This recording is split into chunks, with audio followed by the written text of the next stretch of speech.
Good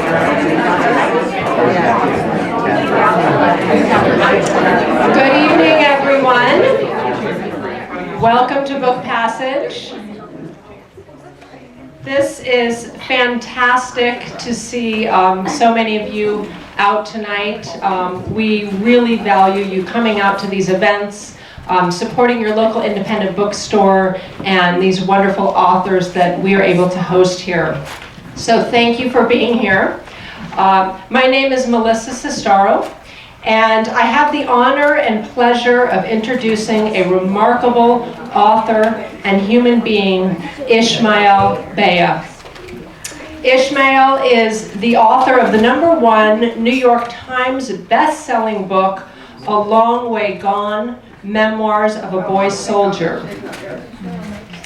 This is a story that has had an immense impact on the world and has now been published in more than 40 languages. Ishmael is a UNICEF ambassador, an advocate for children affected by the war.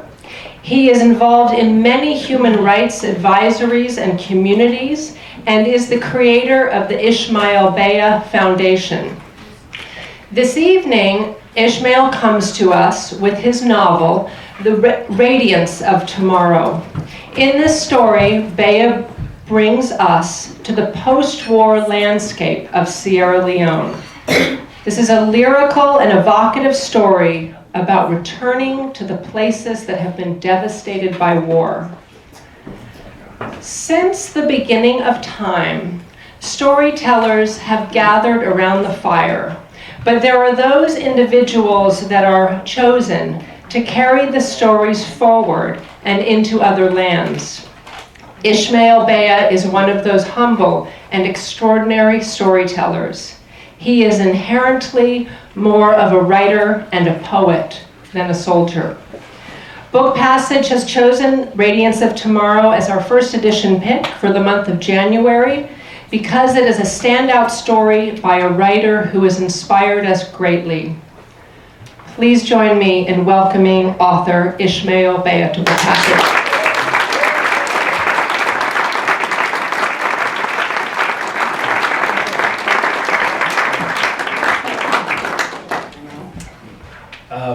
Hello, everybody. Good evening. I see some people that I know in the audience, so thank you all for coming, and thank you, Melissa, for the introduction. I also want to extend my gratitude to Book Passage for having me and for picking this book for this month. What I'm going to do is speak a little bit about how the writing of this novel came about, and some of the methods that I took to realize the story, and also talk about language, because it's quite important. The way I use language in this novel, it's not the conventional way that the English language is often used, and this really comes from the desire to try and situate the story itself in the place that it was occurring. I feel, as a writer, for me particularly, that language fits landscape. That when you write and the language doesn't fit the landscape, there's a disjoint, and when somebody reads it, they will not understand it.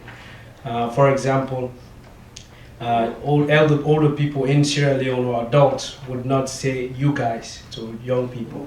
They would say "children" or "boys and girls." So if I was writing about adults talking to younger people in Sierra Leone, they would not say that. If they say "you guys," it could sound like it's in New York or it's somewhere else. So I'm very aware of these things. But the writing of this story really came from the memoir. When I wrote the first memoir, A Long Way Gone, and I was traveling around speaking about it, I began to observe some things, and I realized a few things, that people were interested a lot in places when there was a bloodshed and the war was going on. But as soon as it stops, everybody turns away. Even the media attention goes to the next place where there's devastation. But actually, when people return, these are the most crucial periods, actually, if not the most important, that it could determine whether they go back to where they're coming from. How do you go back home? Why do you even go back home? If you do go back, what sort of nostalgia do you go for? And what stories have you told to those children that were born towards the end of the war who did not really know what happened. And also when you go home, the population is different. You're all returning and living next to each other. People who have been in different parts of the war. Some who have actually been perpetrators, some who have been victimized to victimize others, and all sorts of things. So you all come together and you start to live again. Is that possible? Is it possible to go back to the lives that you've had before? If not, what do you do? What sort of traditions do you repair? Which ones do you hold on to? How do you move towards the future when the past is still very raw and try to pull at you? How do you preserve what means the most to you in this uncertain time of your life? So these are questions that were in my head, and these are questions that I try to answer in this novel. So you made a character, as it is in our tradition. The first people who encounter the landscape again, try to rekindle their broken friendship with it, are the elders. So the story opens with an older woman, Mama Kadi, who is walking back on the path to a village called Imperi. And so as she's walking back, she begins to clean the path and she goes back to town, and then another older person comes in. Now this character is based around my grandmother. I try to imagine what my grandmother would have felt like for her to return. So the adults come back, and then other people try to come back. There are former child soldiers who come back. There's an amputated man who has 2 children who have been amputated during the war, and the young man who amputated them comes back to the village following them, looking to find some peace with them. And then you also have a young woman who comes back who has had a child during the war, and this child reminds her of the things that had happened during the war, and so many other different kinds of people come, and they try to negotiate how to live together. And they even try to learn how to stop hesitating and flinching in this landscape that once was full of sounds and joy, because a lot of things have changed. Before the war, when you see a young man walking on the path with a machete, the only thing you had in mind was that he was going to the farm, either to brush a farm or to harvest a crop. After the war, when you saw that there are now layers of other meanings, the connotations were different. You flinched when you encountered a young man on the path with a machete, because you felt, okay, it could be somebody who may use it to cause damage, because it happened during the war. So how do you learn not to do that? So there are all these things. Also, even before, when people would greet each other in the morning, there were elaborate greetings where you would say to people, how are you, how is your son, how is your daughter, how is your grandmother, and they would go in detail and explain how everybody is, and you would do the same. After the war, you couldn't do so because you didn't know what other people had lost. So by asking them these questions, you can open up the wounds that they've tried to heal so far. So these hesitations are there, but slowly, with the resilience of the people and the strength that they have and the wisdom, they come back and try to repair everything, and they start to live together again. Of course, newer challenges before them in this community. And so this is really the crux of the narrative. And one of the guys in the family, Bakri, tries to move his family from different places in the country to find a suitable place where he can live with them. Now, in order for me to be able to achieve this, there are several things that were at stake. One of them was the language, because the older people in the countryside, deep in the village where I come from, speak in a very figurative way, because the languages in Sierra Leone are very beautiful, and they have a lot of layers of meaning and descriptions and images that are quite poetic, just on their own. So when the older people speak, they speak that way. Now when the younger people speak, the ones that are coming back from the war, sometimes they don't speak like that. In the capital city, if all the languages are a bit anglicized, in the capital city, if somebody was talking about a bicycle, they say somebody has a bicycle, they use the word bicycle, say bicycle. Even in Mende, which is my mother tongue, they say, oh, somebody has a bicycle. Now, in the countryside, you would not say that. Or also because a bicycle is not really something that was part of our culture, it was something that was brought in, so we don't have words for it. What we have for it are sounds, as a sound actually. So the sound of it is the bell that the bicycle makes. So we have this old Phoenix bicycles, Chinese models, 1 speed. So when you go, it goes giri-ginje. So the name of a bicycle is actually called giri-ginje. So when I'm writing, I'm thinking, how do I bring that feeling into the narrative, into the language, so people can actually feel it? When I was a boy, I sat around the fire, and my grandmother and my grandfather and others would tell me stories. So I try to bring some of the things that I learned from that. And the beauty of oral tradition is this. When you're telling somebody a story orally, you have to capture their imagination, capture them and bring them into the landscape of the story and keep them there until the story is over and you release them. And you have to have techniques to do that and know how to be very visual and give them visual cues. So I write in that way, thinking that how do I bring somebody to that path, to that smell, to that feeling. So instead of me just telling them, I can actually bring them there so they are present. And they can feel all the emotions and everything. So that I bring that to the way I tell the story. But there are other techniques also to test if anybody was listening. When I was a boy, you sit around the fire, you wanted to tell a newer story. They won't tell it, they will start with another old story that you've heard hundreds of times. And while they were telling it, they would change certain facts to the story deliberately. Now, if nobody in the audience protested, they knew no one was listening. So then they wouldn't tell you the new story. They said, nobody's ready, everybody's going somewhere else. So, but if people protested, no, this is not how the story is, then they will tell you the new one, which meant you were ready. But also, even though the language is figurative, it's beautiful, it's flowery in its own way, it also gets to the point quite quickly. So I learned to be succinct. Even when I was a boy, I was one of the literate boys in my village. So I would write letters for people. They will come to me, and sometimes they will give me some cassava or some rice for lunch. Some of them gave me a few leons here and there, some money. So from a very young age, I realized that there was a little bit of some money in this writing business. but anyway, I never went to school to be a writer. But the point I'm trying to make is that when I remember one particular time, this woman, mother, had come to me and she really missed her son who was in the capital city and wanted him to return. And so she went to explain to me, I want you to tell my son, the one that I was pregnant with for 9 months, the one that I went in labor with for X number of hours, the one that when he was born and when he first shat in his pants, I took him to the river to wash his pants. And she went on and on listing all the things that could make this fellow feel bad for returning. So I'm sitting there thinking to myself, okay, I cannot write all of these things because I don't want this fellow to be embarrassed when he reads it. So I just wrote, your mother really, really misses you. You have to come immediately. So as a young boy, I also learned how to translate some of these languages very quickly and get to the point. But I'll make a few examples and then I will read a little bit from the book. There are also, when I was a boy, Sierra Leone is a former British colony. So because of this, we learn English very early on. But when you go to school, you were told that your language is vernacular, that the English language is the only language that could teach you how to express yourself properly. And even your parents would say this to you and would not want you to speak English all the time. So as a young boy, I knew like some Shakespeare lines, as most people in Sierra Leone would recite all verses of it. And sometimes I didn't even know what some of them meant, but I knew how to say them, so people were impressed or whatever the case was.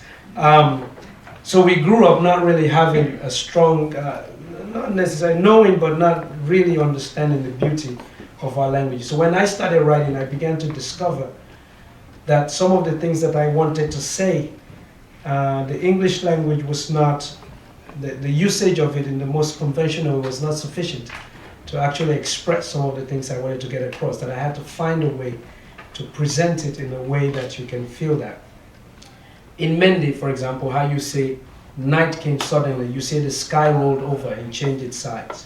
So you can see the arrival. So if I write you the sky rolled over and changed its side, all of a sudden the language is a bit different.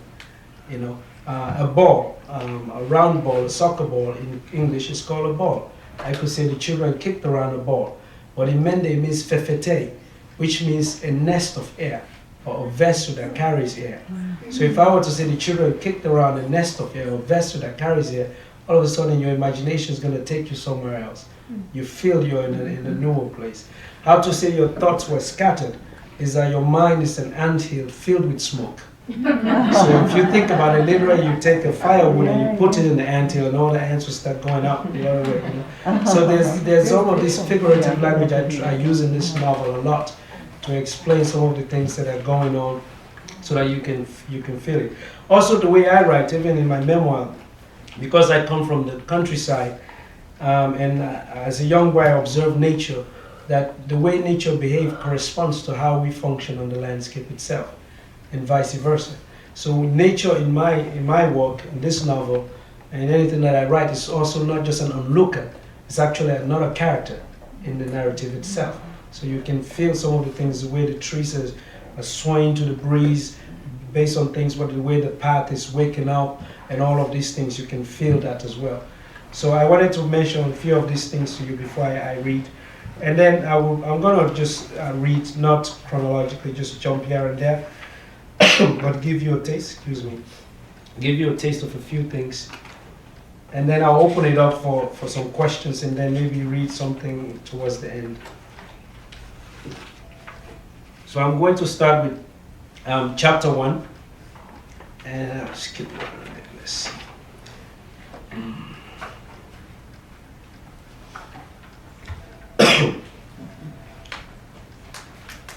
It is the end, or maybe the beginning of another story. Every story begins and ends with a woman, a mother, a grandmother, a girl, a child.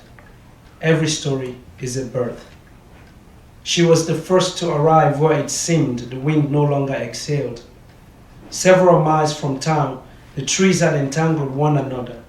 Their branches grew toward the ground, burying the leaves in the soil to blind their eyes, so the sun would not promise them tomorrow with its rays. It was only the path that was reluctant to cloak its surface completely with grasses, as though it anticipated it would soon end its starvation for the warmth of bare feet that gave it life. She had returned home because she could not find complete happiness anywhere else. She had scoured refugee camps and homes of kind strangers for some sort of joy that didn't need entertainment, something she knew existed only on the land she now stood upon. I know that voice. Is that you, Kadi? He trembled, his hands unable to do what they had been doing since he had arrived, as the sky was wiping the last residue of sleep from its surface. Kadi answered quietly, as though afraid to disturb the deep silence that had come about just at that moment. His heart hesitated to give permission to his face to turn around and greet his friend. He sat for some time, watching his shadow move, and all the while he could hear Kadi rattling the bones and sighing as she continued her walk. Turning to see her would give his heart the burden of coming to terms with whatever condition she was in. She might be amputated, deformed in some way or another. He sat some more in his torment, and Kadi decided to end his hesitation, as she knew why he had hidden his eyes from his words. She came before him and sat on the ground. His eyes had dug themselves deep into the earth. Please remove your eyes from the body of the earth and see your friend. I am sure your heart will perform a joyful dance when you see that I am as well as I can be. She placed her right hand on his shoulder. He held on to her, and slowly, like a child caught making mischief, he lifted his head. His eyes surveyed the body of his friend while his mind confirmed. Her hands are both there, her legs too, nose, ears, lips. I am here, Moira. All of how I came into this world is here. Her voice stopped, his mind's roll call on her body parts. Kadi, you are here, you are here. He touched her face. They embraced and then sat apart, looking at each other. He offered her water in a small old pot. He had one of those round and dignified faces that always had a pensive demeanor and could hold a smile only for a short time. His framed hands and fingers were thinner and longer. It was all I could find in the ruins that could hold water. What he didn't say was that a week ago he had come nearer in Perry, near enough that his eyes could see the big mango tree in the center of town, but he hadn't had the courage to enter it. His mind had immediately stopped longing for home and replayed the horrors of the war. I will stop there. What I was trying to, when I jump around a little, what I was trying to show here is this, that you know, when you saw people after the war, as I mentioned earlier, there was this hesitation not to look at them, you know, so that because your heart is going to take the burden of whatever may be wrong with them, whether they're amputated or other things may be wrong with them. So that's really what I try to get across in there. There's one point that I want to make, and then I'll read another short thing, and then I'll open it up for questions, is this. Also, through the writing of this novel, I went to many places. You know, for my work, particular as UNICEF, I spent a lot of time. I was in Congo for a bit, but mostly in Central African Republic. That now is sort of it's collapsed completely. And there also, I was able to. My presence there and the work that I did there, I was inspired by certain things that filtered into this novel. And one of the things that I observed in all of these places, whether it's in Colombia, Sri Lanka, Congo, Uganda, Sierra Leone, or even here in the United States, is this. Often we are of the thinking that happiness or peace in one's life is the absence of any challenge. I don't think so. I think happiness is with the backdrop of those challenges, whether some are small or bigger, significant than others, people to still be able to love each other genuinely and create families and continue actually living, not just being alive, but living. And so these characters that you meet in this narrative are able to do that. For me, that is happiness. Because there's no way in human life that you can wake up in the morning that you have a challenge. It could be as small as you don't know what you want, what milk you want, 2% or something. You know? But there's always something. You know, but I think sometimes because we think we're not happy because we want a day where we're not gonna worry about anything. It's not possible in human life. You know, so that's happiness, you know. So that's what I wanted to say, because people ask me, is this novel really happy or not? And if you're looking for sort of the Hollywood version of happiness, where everybody live happily ever prance in the sunlight with nothing, this is not the book.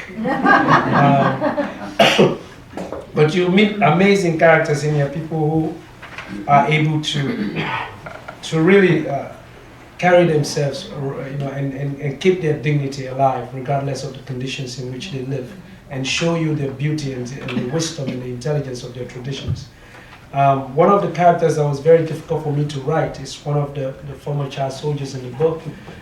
His name is Corte, and he comes back to town, and he doesn't like what is happening to his people, and he begins to resist in his own ways. But since he's a former child soldier, he's learned certain techniques that he will utilize to make sure he maintains the dignity of his people and his tradition. So for me, it was difficult to write this character because I wanted to show his resistance, but not to endorse violence. Because I've come from violence and I know what it does to people. So that was very difficult to walk that fine line. So, but the thing about writing a novel is that you don't have to resolve everything that you read. You know, you can raise some really big questions and then the reader can decide what they want to. But also, part of the oral tradition also is that when you share a story, you give it to somebody else, it becomes theirs, whoever encounters it, and they can relate to it in whatever way they see fit. So when you read this, it's yours, and you can pass it on in whatever way you see fit. You can interpret it however you want to. But more importantly, you have to pass it on. That's the purpose of the oral tradition. You can see in this narrative, the stories do not live on if we don't pass them to others. It goes from one vessel to the other, from the elders to the young who later become the elders and so on. So which is another difficulty in Sierra Leone now, because the population has shifted because of the war, where the majority of the younger generation is now in the capital city. So the older people don't have anybody to really tell the stories, and that becomes quite difficult. So when I go into the countryside and they see a young person, they sit you down for hours and they will tell you stories, and, you know, because they probably realize, okay, we got one, you know. Anytime so, but I love it whenever I go, you know, and they test your patience to see if you're ready for the stories. So when you greet them, they'll say, oh, sit down, you know. Oh, I want to tell you something. Oh, wait, maybe we should have a meal first. Let's go for a walk first. And so if you're somebody who's, you know, if you've lived in the United States for quite some time, or Europe, and you have some Western tendencies, you know, you'd be like, okay, I gotta go. You know? Like, all right, this one is not ready for the story. So anyway, let me introduce you to some characters who start arriving a little bit, just to show the hesitation, and then I will open it up to to questions. So this is chapter 2. People had been away from Imperi for 7 long years. During that time, the days had become drawn out as they waited restlessly to start living again. They had seen the fire of war lick their town so viciously that even when the war was said to be over, it took them over a year and more for some before they started thinking about returning home. It wasn't that they didn't want to go back. Rather, war had taught them not to trust what they heard on radios, through rumors, and for those who lived in the capital city, read in newspapers. They knew firsthand that the madness didn't cease immediately just because someone signed a peace accord or some useless ceremony honored those who were not close to the realities they had just proclaimed to have stopped with a signature. It would take months for fighters in the deep countryside to get the message, and even longer to believe in it. Those who returned were coming from refugee camps in the outskirts of cities and in neighboring countries where they had waited all these years in tarpaulin houses to go home or start life somewhere else. The waiting had no fixed end date. Every life seemed on hold. Nothing was sure in either direction. Everything was temporary, and yet it went on for years, no one wanting to accept that it could become permanent. We are permanently waiting for the temporary war that is nearing 10 years to end, a musician had said in a popular song. Some people couldn't wait in one place, so they wandered about, making themselves vulnerable to other exploitations. Nothing had been easy for anyone. Children born toward the end of the war had no understanding of it. By the time they could form memories, the guns had silenced, and no one wanted to explain what had happened because they didn't want to remember, and they couldn't find the right words. There were other children, though, who had known only war since they were born in it. No matter how, they were all returning to Imperi. They began to arrive in groups when night gave birth to a day brighter than the previous ones. Mama Kadi, Pamoewa, and Pakanesi had woken earlier than usual, before the crow of the only cock that had begun to announce the life of another day. They were resting from their daily task, sitting on logs at the edge of the older part of town, watching the road, summoning those who hesitated to return. Today, this morning, the road spat out people from refugee camps, towns, villages, hiding places deep in the forest that had become homes, from wandering, and from many other places where the world now found their presence sour, and where they could no longer see the growth of their shadows. It began with about 10 people carrying small bundles wrapped with tarp or cloth. Their children, about 6 of them, and all no more than 10 years old, walked beside them. They had been traveling for 2 days now, starting in a passenger vehicle for 5 hours and walking the rest of the way. As they entered town, their pace slowed, while their eyes ran ahead, surveying the bullet holes in walls, the dark spot where fire had licked with its red tongue, the grasses that had grown in the remains of what used to be homes. Then their eyes would return to their children as an assurance to continue into the belly of their hometown. Their hesitations were in every part of their bodies, the way their arms were tightly tucked to their frames, their lips pulled in, their eyelids quickly closing and opening. But as they ventured into the town, they gradually relaxed. And one of the children, a young girl whose face was clearly filled with another story that she had heard of this place, asked her mother, "Where is the place you used to sit and hear stories? And is that happening tonight?"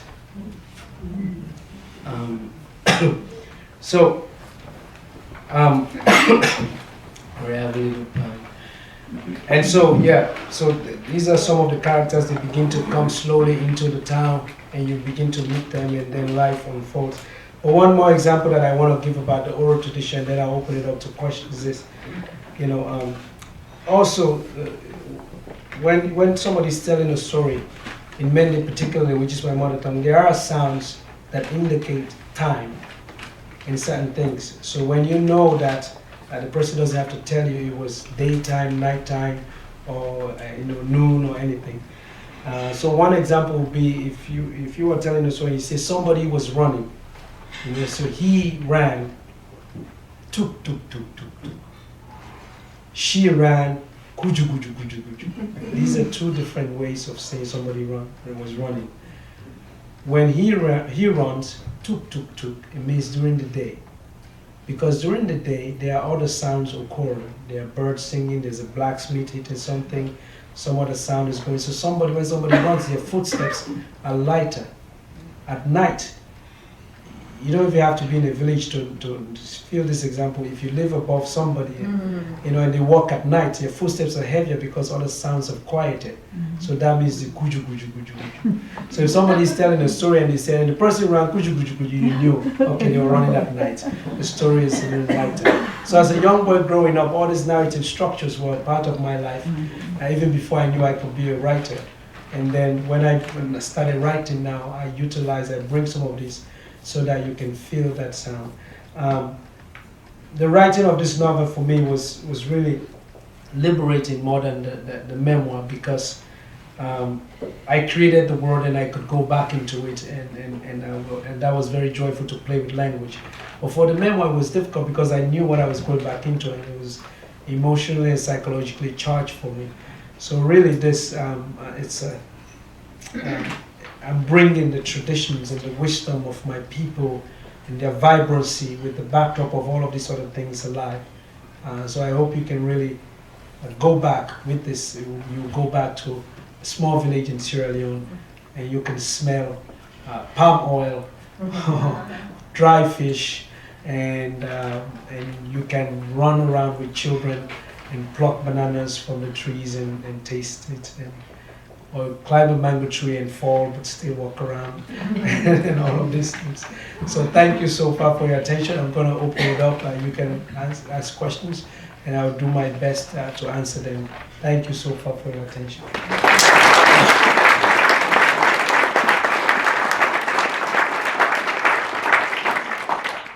Yes. This isn't the happiest question, but what was your most scarred moment when you were younger? What was the worst thing that you think you ever experienced? What was the most difficult thing when I was younger? You mean during the war or before the war, during the war? Whatever you think's the most. Well, during the war it was the most. There are many, many difficult moments, but I would say one of the harshest for me that remained with me strongly was when I lost my family during the war, when my family was killed, and when I realized that I had my brothers and my two brothers and my mother and father were alive, and then the next day they were gone. And I didn't want to believe it for many years, even trying to convince myself I didn't have it. It was very painful. But that being said, I'm standing here now. I have other family now, so life goes on. I have one more question. How old were you when you were in the war? I started fighting when I was 13 years old. Is this for your homework? I'm just joking with you. I am just kidding. Any of you guys have a question? Don't be shy. Yes. How long did you stay in the war, and how did you come out of it now? Or do you live in the USA? Good question. The question is how long did I stay in the war and how did I came out and live in the United States? I was in the war for over 2.5 years, nearly 3 years I was fighting.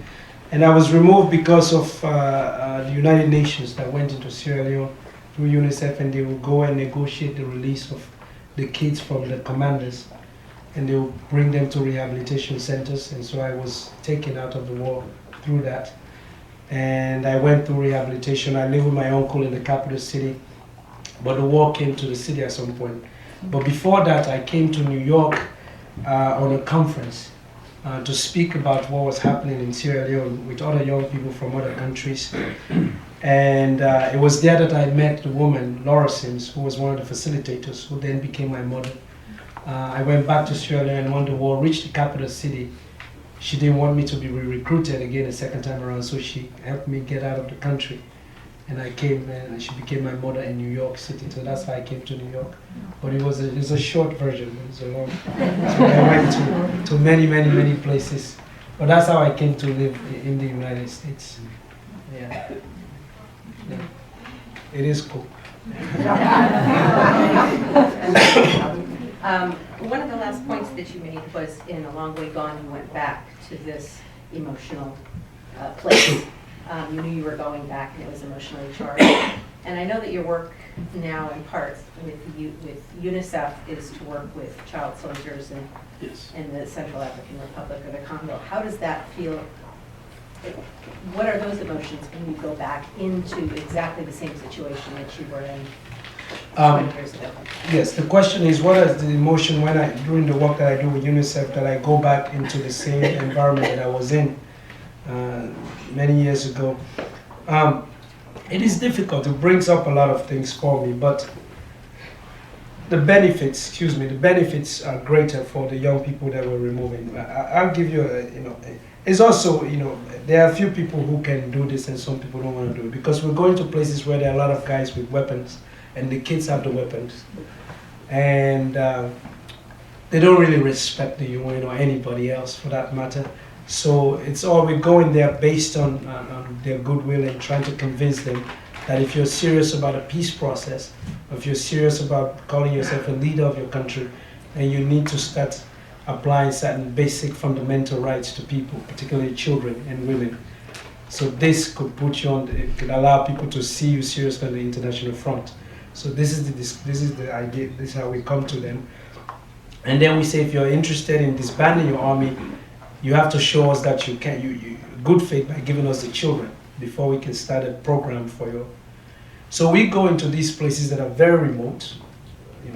I'll give you an example. Central African Republic, we take this small UN plane, we fly, we land in places that are dirt field and it's very small, and the pilot sometimes will miss and will come back around, take a second. And of course, when you're there, you don't have your cell phone, you're not going to call anybody, because you don't tell many people that you're going there because you may not come back. So we show up, and then they delay a lot of things, we can't sleep there, and then we identify the kids. So they will hide the kids, but as we get to go over and over, we'll show up unannounced and we can see the kids. We interview them. But when I'm there, it brings up a lot of things. But also, I think because sometimes I go with them, there are people who do this work on a daily basis, but sometimes when I go with them, it makes the negotiations easier because they see a kinship with me, the kids and even some of the commanders.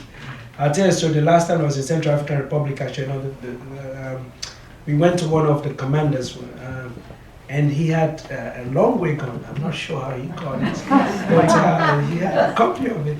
And he said, I wanted to meet you because you're the one who gave our secrets away. And I was like, So I thought to myself, okay, that's not the audience I had in mind.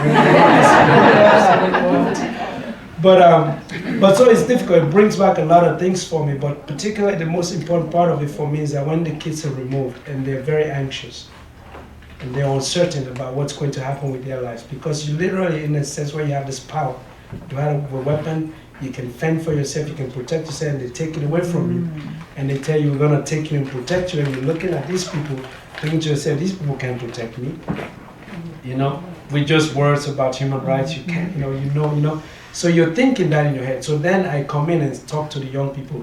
Yeah, I know how you're feeling exactly, and I explain the feelings to them, and they look at me, but how do you know that? Then I'll tell them where I'm coming from, and then they relax a little bit. And so I've actually have a lot of brothers and sisters because of this. I got very close to a lot of the kids, and I go back to these places. But after that, of course, I have my own nightmares and flashbacks. But for me, it's a small price to pay to having survived what I survived, And so that's why I go to do it over and over again in many places. But yes. You ever get shut down? I mean, you go into a place and they just shut you down. They say, no, we're not going to change. Yes. Yeah. There are many places where they would just tell you, we're not interested, we're not going to talk to you, don't come here, and they would threaten you. And they always will also look for the weaker link. When you go to negotiate, they would look. That's why sometimes we don't like to bring journalists. Journalists want to come, and other people want to come. They know you're afraid. Somebody amongst you is afraid if you show it. You can be afraid, but you don't show it. Right. Once you show it, they will. I'll tell you a story. I can tell you the story. I can't tell you the location, but I'll tell you a story where we went to for negotiation. One of our colleagues was new and was very afraid. They realized he was. So then the guys would come and they would say, "Yeah, let's sit and talk." and then they will put their weapons and with the mouth facing towards him. And so he would go like this, and then you move the weapon and go like this. So the whole time when we're talking, he's going like this. I'm thinking, like, can you just sit? You know? Because if the guys, I mean, like, literally you're there. If these guys want to shoot you, they will shoot you. Yeah. So the fact that they haven't done it, they're just playing with you, you know. Yeah. And so they are, but sometimes they will just say no. They play hard to get. The first time you come, they're not going to. So you create a relationship with them. So you come a number of times to get to know them. You know their names. You know, you hang out with them, you talk. I hate these guys. We hate them. We don't like them. Right. But that's not the point. The point is to remove the children. So you put your personal stuff aside and you deal with them. Because if you go and you yell at them and say, oh, you're violating human rights, this and that, they say, okay, leave. Or they shoot you. And then no child is brought out. So you lose. So you can't. So, but oftentimes at the UN, when we're giving a press conference, some journalists will say, oh, how come you guys go and sit and talk with these perpetrators and they get mad? And be like, you know, in New York, you can stand on the moral pedestal, the highest one you like, you know. But when you're in somebody's territory and they're the commander there, you don't respect them, you can't get any child out, you know. So, in some instances, where we go, we ask for ceasefire from the other side fighting so that we can visit. Because if we visit one side, we don't visit the other, they will get upset. So we have to make the rounds. And so, and sometimes we ask them to have a ceasefire. Sometimes the message doesn't get passed through. And so we're there and they start fighting each other. And so we're like, okay. The UN doesn't have its own army, so we sort of, it has its army, but it's not a very good army. It's true, I work for them, so I can say. Yes. The fact that you are a new father, are you still going to continue going into these dangerous places, putting yourself at risk? Yes, but I will never go to places that I know for a fact that it's gonna get me killed or anything like that, you know. I will go, it's dangerous, but the thing is, you know, I want my children to understand when, you know, all of them that I will have, that I've dedicated my life to this work because of my background, because of where I'm coming from, and because I don't want what happened to me to continue happening to other children. So just because I have them, I won't stop doing that, you know. But of course, I want to be alive. I have the feeling that maybe I'm pushing luck, that, you know, I survive enough things that I think I should be okay for. Maybe I'm wrong. But, you know, but you never know. I'm saying this now, but maybe as soon as my child is born, I probably will be like, okay, that's it. I'm not going anywhere else. Could be that, you know. So I don't know that. But for now, because I've also met a lot of these young people, and I've gotten to know them, and they've become family. So I can't just drop them, you know, at some point, you know. Yes. Ishmael, I had the privilege of meeting you many years ago when you, I don't know at what point you had come from Africa. I'm a friend of your mom's. Oh, yes. And I was staying at your house. And it's thrilling to have met you so long ago, not have seen you. I knew that you probably wouldn't even remember me. My name is China. China, you wrote a book, some book called Yes. Love Cemeteries, yes? Yeah. My mom gave me that book to read, actually. It's a fantastic book. Yeah. Thank you. Wonderful. Well, but for you to have done all this work and to have continued and to dedicate yourself is so inspiring. And somewhere I'm suspecting that all the happy news that your mom told me about this last summer and the baby and everything, and Radiance and the sort of emergence of what you were just talking about, the liberation and the kind of joyfulness it sounds like you were reclaiming in your life. Do you want to talk about that a little more, about what this new work has brought back to you? Well, this new work has really sort of just giving me back my culture and my traditions in the way that in the memoir it wasn't really present as strongly. It was there in the backbone because that's what helped me to some extent, strengthen me and my resolve to survive. But here I'm able to really celebrate that wisdom and let people understand and see it as well.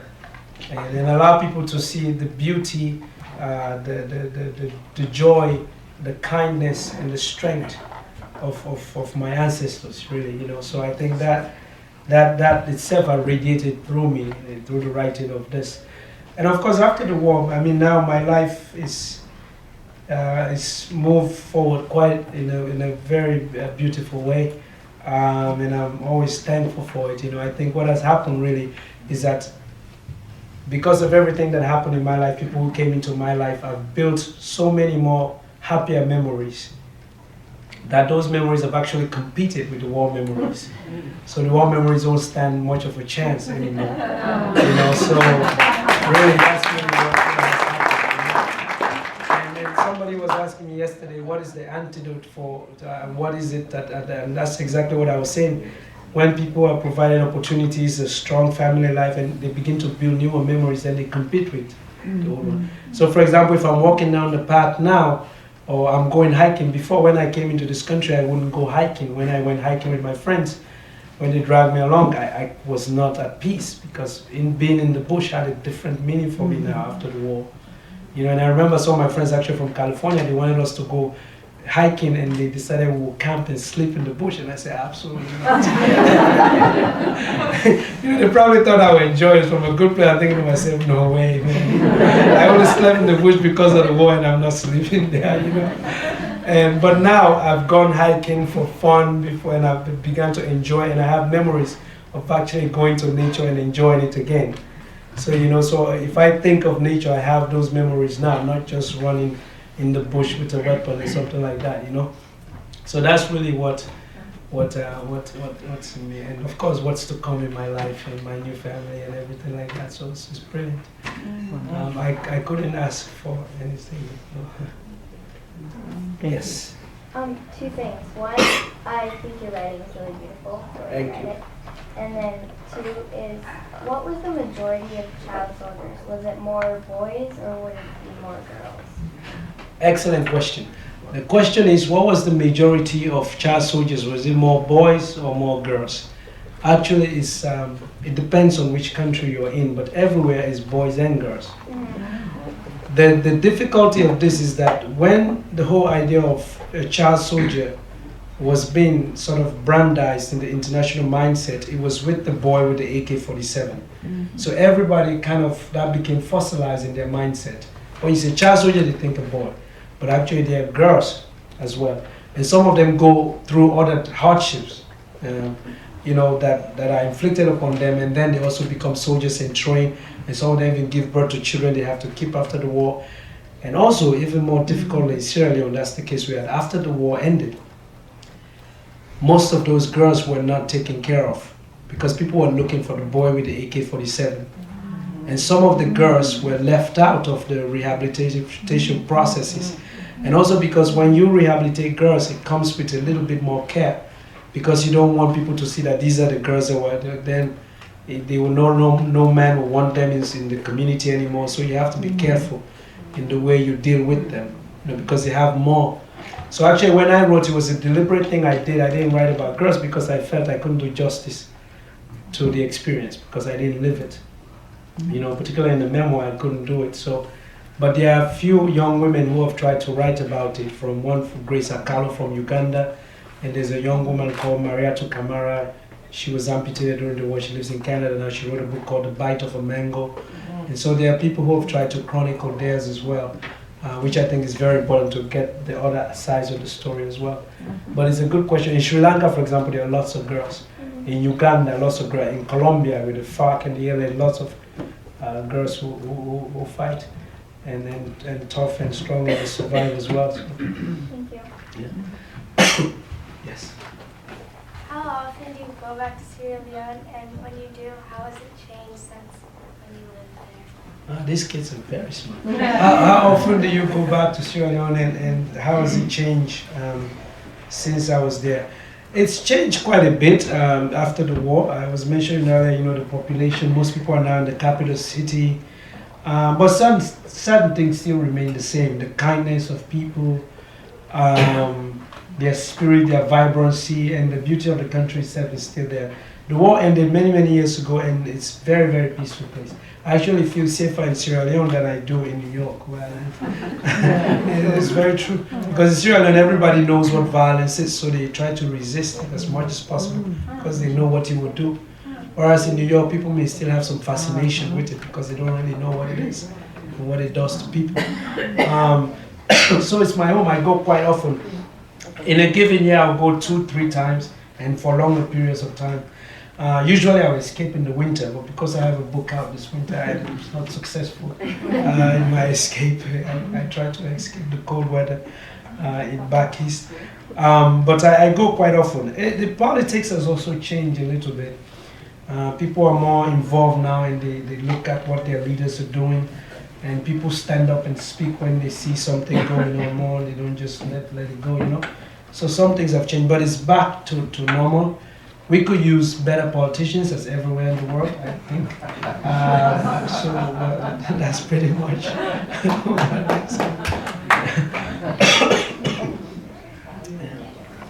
Yes. You talked about how language is so important to you, so I was wondering if you'd just explain, I imagine you thought long and hard about the title of your book and why you picked those words. The title of the book, I don't want to give it away, I'll be honest with you.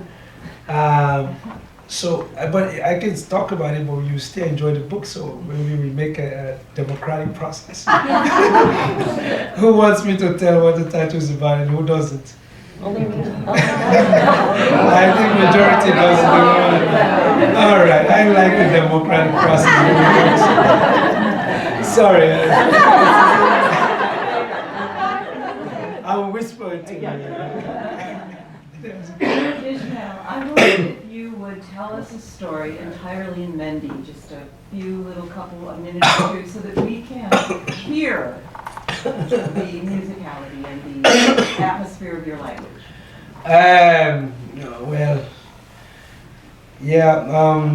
Maybe I would just say a few phrases, just a few phrases.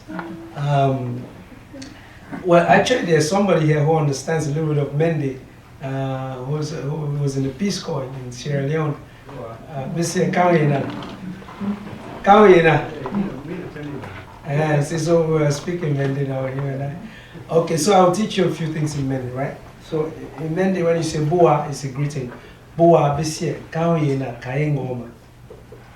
Mwai Manjela, which means we are going to the riverside. Nyalongwa Bi, which means I like you. You know. Nyagonengoa, which means I'm very happy. Nyali Nyandengoa, I'm extremely happy. Nyali Nyandengoa means I'm extremely happy, and actually the translation is that my heart is dancing beautifully. It means I'm extremely Nyali Nyandengoa, you know, like my heart is beautiful. It means that Nyali Bandingoa means that I'm angry, which means that my heart is on fire. You know, so this is how you express certain things, you know. Anyway. Thank you. Bisie. Yes. Are you going to teach your child this language also? Yes, I'm going to teach my child Mende. Yes, definitely. Absolutely. Because I want my child to be able to communicate with my grandmother. I want her to be able to communicate in the culture that I'm coming from.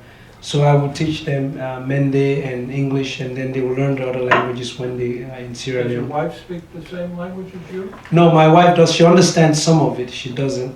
My wife speaks other languages, so she will also speak those to the child, to our child. So we would be a multilingual child. Yes. Do you think that some aspects of the conflict were misunderstood outside of Sierra Leone, and in what ways, if they were? Yes, for a while there were some aspects. For example, when you speak about Sierra Leone and the Civil War, most people think it was a war that started because of diamonds. It wasn't a war that started because of diamonds. Later, the natural resources became a component of the war, and they feared that the war to continue on longer. The war started because of political corruption, because of we had a political party in power that kind of took power and just ran with it for many years, and they actually made the country into a one-party state. So there were no elections, and anybody who talked about it was missing. People were disappearing, their family, you know. When I was a boy, even around the 80s, he was a guy in power called Joseph Saidu Momo, who was the guy who had been before him called Shaka Stevens, was very sick, and he knew he was going to die, and he just appointed this guy to be the next president. And this guy was not even well, I don't think he even finished secondary school. And so he was the president, he didn't know what to do. And one time, he was doing what is called price control in the country. So you would think when you just wanted to control the price of goods in the country, maybe you would subsidize. No, this is what they did. I was a kid and I saw this and I thought to myself, yeah, I don't know economics, but I could have thought of something better. You know? What they did is that they trained a bunch of guys who wear trench coats and you have Israeli Uzis in their pockets, and they will come say to a market and they'll put the cashier on the gunpoint, or somebody was selling stuff there, and they'll say everything here now is this price, and they'll set the price. And everybody will make a line and buy. This was the idea of. So some of these reasons are what led to what became the RUF, the Revolutionary United Front, that had this really bad name outside. When it started, it was actually a revolutionary movement to get rid of these people. It had a military and an intellectual branch to it at Bay College, which is one of the old universities in West Africa in Freetown.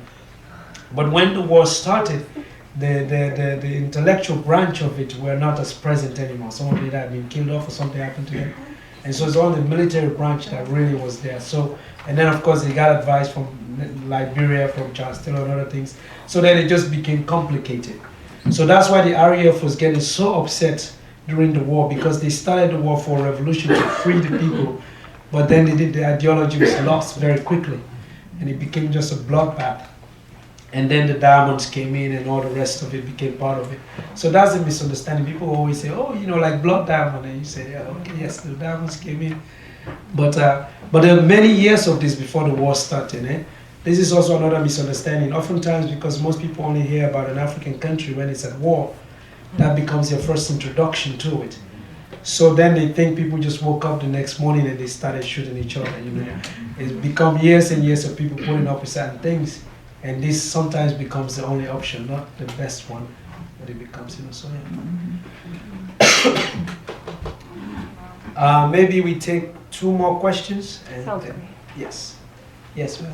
So you're a New Yorker now, but I'm wondering where you see your future, especially given that this book is about going back. Do you imagine going back to live in Sierra Leone?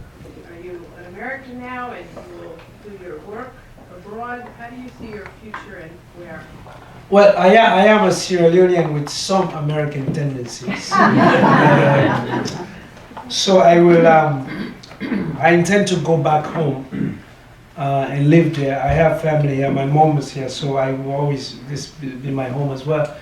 But I intend to go back to my own home in Sierra Leone and live there. And the only reason why I'm still here is that I'm waiting to finish, to start and finish a PhD program. And once I'm done, I'm gonna, because I can write and do the UN work from back home. And I think I'll even be more inspired and write more from there. And when I release a book, I can come and do a book tour and do whatever, and then I'll go back. But I want to live back in my own country.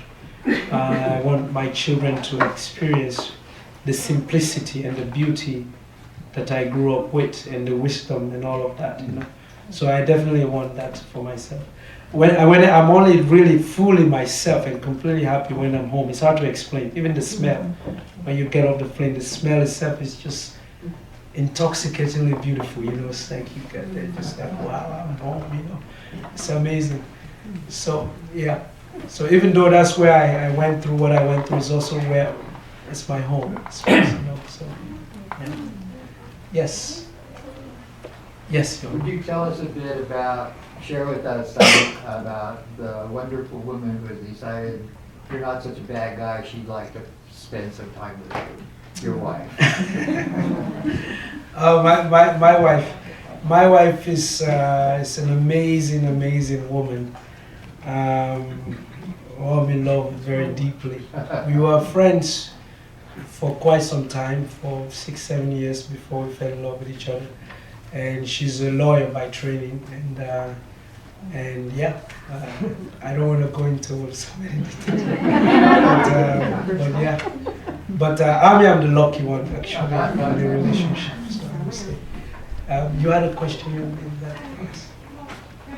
Thank you. It's an honor to listen to you. I have a whole host of questions, but just from your responses to some of the others, I was wondering, how do you define home for yourself? How do I define home for myself? Well, that's an interesting question. For me, home, it depends. There's home away from home, or there's home. I don't know if it makes sense. Home for me is the place where I feel that my spirit rests.